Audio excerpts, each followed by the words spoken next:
Hello, welcome to this video presentation on non-technical skills. My name is Emma Phillips. And my name is Ailsa Hamilton. During the IMT1 bootcamp, you'll be taking part in 6 immersive simulation scenarios. Each of these scenarios will involve you looking after an acutely unwell patient. After each scenario, we'll spend around 30 minutes discussing what happened within it, thinking about things that went well and things that were perhaps a little bit more challenging. A lot of what we will discuss will be to do with aspects of clinical care. However, we will also be focusing on non-technical skills.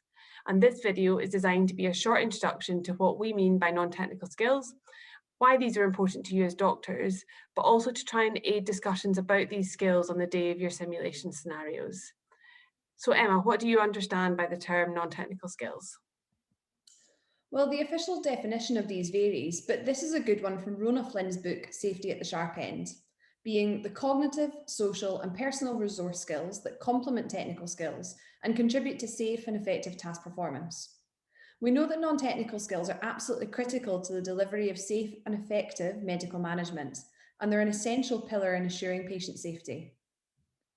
This is one of my favourite video clips that highlights how critical non-technical skills are in carrying out tasks safely and effectively. Have a think about what non-technical skills are lacking in this scenario.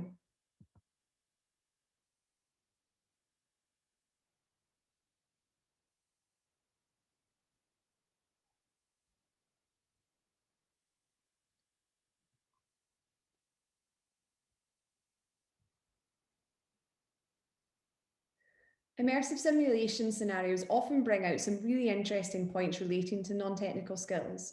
And unlike in clinical practice, where we often have to get straight back to our jobs after dealing with an emergency, here we have time and opportunity to really dig into some of these behaviours to try and learn from the simulation experience. As you can see, there are a vast number of non-technical skills, which are often organised into subcategories. We'll chat through a few of these briefly, just to give you an idea. So one non-technical skill that we often discuss is teamwork. You'll be working in teams throughout the simulation scenarios, which can be thought of as a group of 2 or more people who share a common goal, for example, trying to manage an acutely unwell patient. There are several aspects within teamwork that can be considered in a little more detail. For example, leadership. You'll all get the chance to lead a team during one of the immersive scenarios. And there's lots of different styles of leadership, and there isn't a single one that is correct. But the key to leadership is to provide direction to the team whilst maintaining approachability. Remember that leaders don't have to have all the answers, but a good leader will use their team to come up with the answers. And then there's followership. A good leader isn't really worth very much in a team unless there are good followers within that team. The exemplary follower would be one who's active within the team. They can follow instructions, but they're also independent and able to think critically so that they can approach the leader with ideas or challenges if appropriate and when required. Communication. We aren't psychic, so all good teamwork stems from having clear communication. Some specific examples of good communication techniques would include closed loop communication, where the question goes out. So for example, Emma, can you take a blood gas and let me know when you have the result? Yes, no problem. I'll take the blood gas now and I'll let you know when I have the result back. And then Emma does that and tells me what the result is.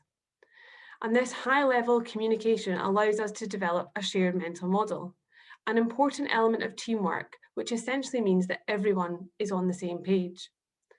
And there are other examples of communication techniques, such as using names, particularly useful for task delegation, rather than saying, can somebody take a blood gas, but also thinking about the tone, volume, and speed of your communication, and not forgetting non-verbal communication techniques too.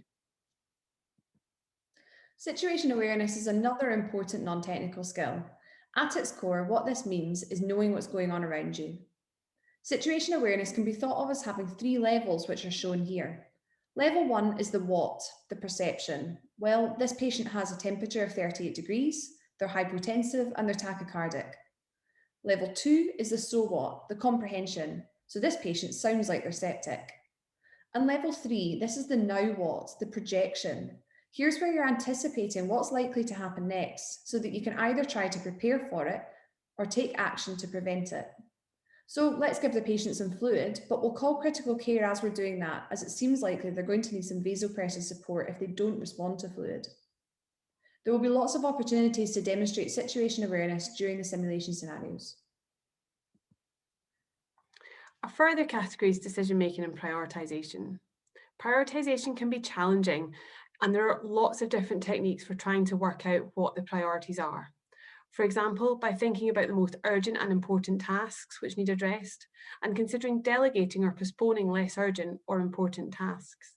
Using your A to E assessment is a great example of how to prioritise assessment. The way that we make decisions will differ depending on what the situation is. For example, intuitive or type 1 decision making is generally pattern recognition and it doesn't require too much cognitive effort.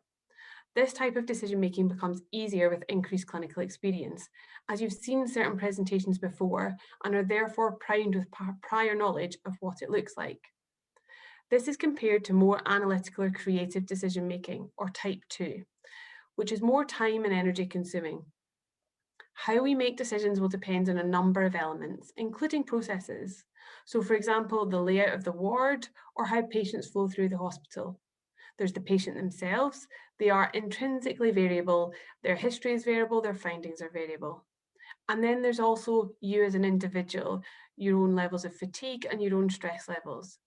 Have a think about which of these elements can be modified and which cannot.